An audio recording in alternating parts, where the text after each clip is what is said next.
Bonjour YouTube, j'espère que ça va bien, c'est Voltar. Aujourd'hui, on se retrouve pour une nouvelle vidéo sur ma chaîne concernant une annonce que Disney a fait récemment, c'est-à-dire la sortie du teaser de Inside Out 2, donc vice versa, sans dessus-dessous, bref, la suite du premier opus. Je vous partage aujourd'hui mes théories, mon analyse, les détails que j'ai trouvés dans le trailer, on regarde tout ça dès maintenant. On se retrouve donc avec Riley qui, un an plus tard, là, suite à la fin du premier film, se retrouve à avoir 13 ans et l'espèce de bouton qui était apparu sur la table de commande s'active, c'est donc l'arrivée de la puberté pour elle. Ça implique de grands changements, on le sait tous, c'est vraiment une période où tu te cherches, où tes émotions sont quand même entremêlées, entrechoquées, donc je pense que ça sera le cas dans le film, on le voit de toute façon, du jour au lendemain, toutes les émotions sont mélangées, le quartier général est complètement détruit. Donc je sens que Riley va réellement être bouleversée à travers ce film-ci, contrairement au premier film où il y avait seulement 3 émotions aux commandes qui essayaient de pallier le manque de tristesse et de joie. Mais cette fois-ci, on pourrait voir trop d'émotions qui tentent de prendre le contrôle de Riley et c'est ça qui va provoquer des problèmes. Donc on aurait donc un parallèle entre le premier film où c'était pas assez d'émotions et cette fois-ci, il y en a trop avec l'arrivée de la puberté.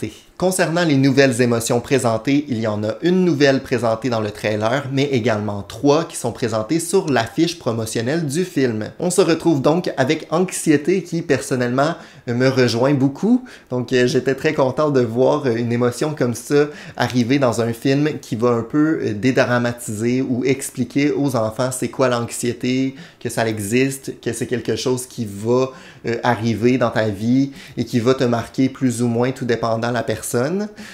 Personnellement, ça me drive pas mal. Je pense que souvent, l'anxiété est aux commandes, en tout cas.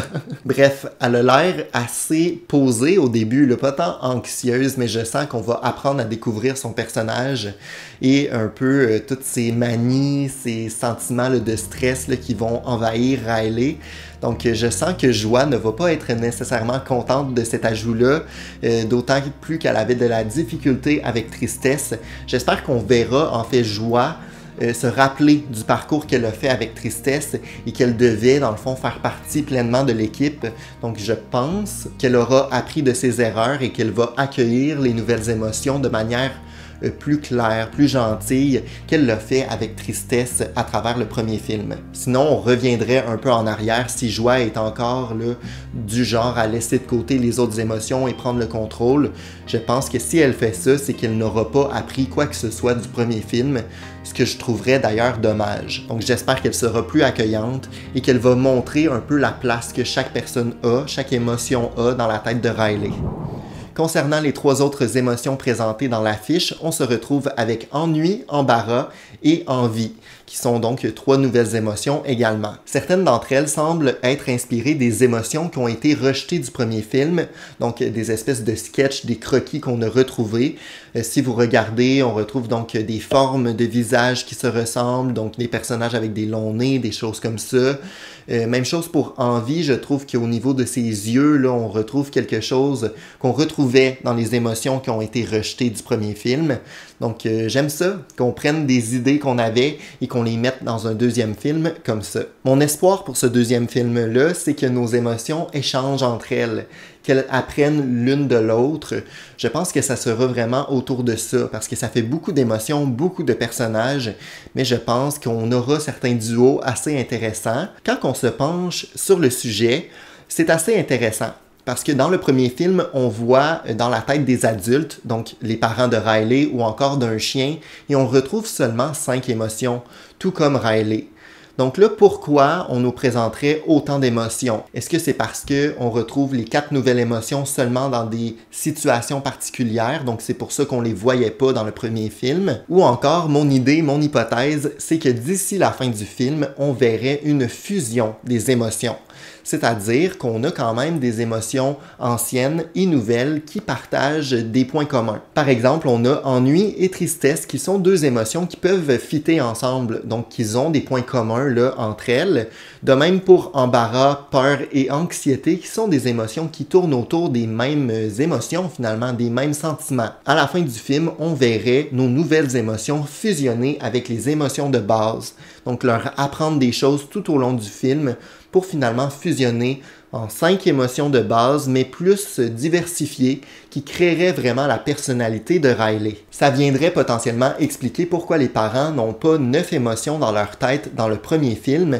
C'est tout simplement que à la puberté, les 9 émotions ressortent, mais à un certain point, quand la personnalité de la personne se forme, ben elles fusionnent entre elles pour reformer les 5 habiletés, les 5 émotions de base, mais celles-ci ont grandi, ont appris, se sont davantage développées pour former une personnalité plus complexe. En tout cas, c'est ma théorie. Ça rendrait le film triste à la fin, où on voit une fusion des émotions. Les nouvelles émotions se perdent, en fait, viennent fusionner avec les anciennes.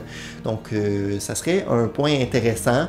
Vous me direz ce que vous pensez de cette théorie-là. Mais bon, l'absence des 9 émotions dans le premier film, c'est peut-être tout simplement parce que Disney n'avait pas en tête de faire une suite. C'est possible, en effet, je vous l'accorde. Mais bon, je pense qu'il y aurait une façon scénaristique de justifier ça en ajoutant là, une fin plus triste à ce deuxième film-là concernant la fusion des émotions. Un autre élément que j'attends grandement dans ce deuxième film-là, c'est l'arrivée de nouvelles îles dans la personnalité de Riley. On sait que dans le premier, il y avait donc des souvenirs marquants qui venaient former sa personnalité, qui venaient créer des intérêts là, sur les îles. Donc j'espère qu'il y aura d'autres îles comme ça qui seront formées dans le deuxième. On viendrait donc explorer des nouvelles parties de la personnalité de Riley à travers l'exploration de ces îles-là. Mais pourquoi pas aussi faire des souvenirs marquants, donc la création d'îles, à partir de souvenirs qui ne sont pas tout simplement joyeux. Je pense que c'est un peu ce que nous a appris le premier film, c'est que des événements marquants dans notre vie, on peut en avoir de différentes émotions. C'est pas nécessairement la joie là, qui prend le dessus à tout moment. Donc, ça viendrait aussi faire du sens dans notre vie réelle, que parfois, ben, c'est des émotions plus stressantes qui vont venir forger notre personnalité, des moments plus tristes qui vont venir rendre notre personnalité plus forte, des choses comme ça. Donc, je pense qu'on pourrait développer différentes îles avec davantage d'émotions marquantes.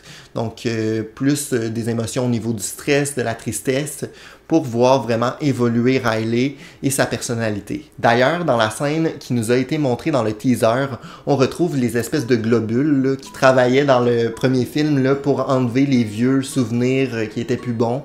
Donc j'ai aimé qu'on retrouve ces petits personnages-là qui viennent envahir le cerveau de Riley. Un autre élément qui m'a plutôt marqué lorsque j'ai vu l'affiche, c'est que l'une des nouvelles émotions, qui est donc embarras, semble grandement inspiré du personnage de Bing Bong décédé là, dans le premier film, qui était donc l'ami imaginaire de Riley. Je crois qu'il y a des ressemblances assez particulières, donc on a un personnage assez grand, assez massif, plutôt rose, poilu, donc je crois qu'il est inspiré de Bing Bong et ça viendrait un peu rendre la personnalité de Riley plus intéressante au niveau de cette émotion-là, puisqu'on retrouverait aussi une partie de ses souvenirs d'enfance. Je pense pas nécessairement que c'est le retour de Bing Bong, mais plutôt une émotion qui est vraiment inspirée de son personnage, parce que Riley est capable de se rappeler tout de même à quoi il ressemble peut-être.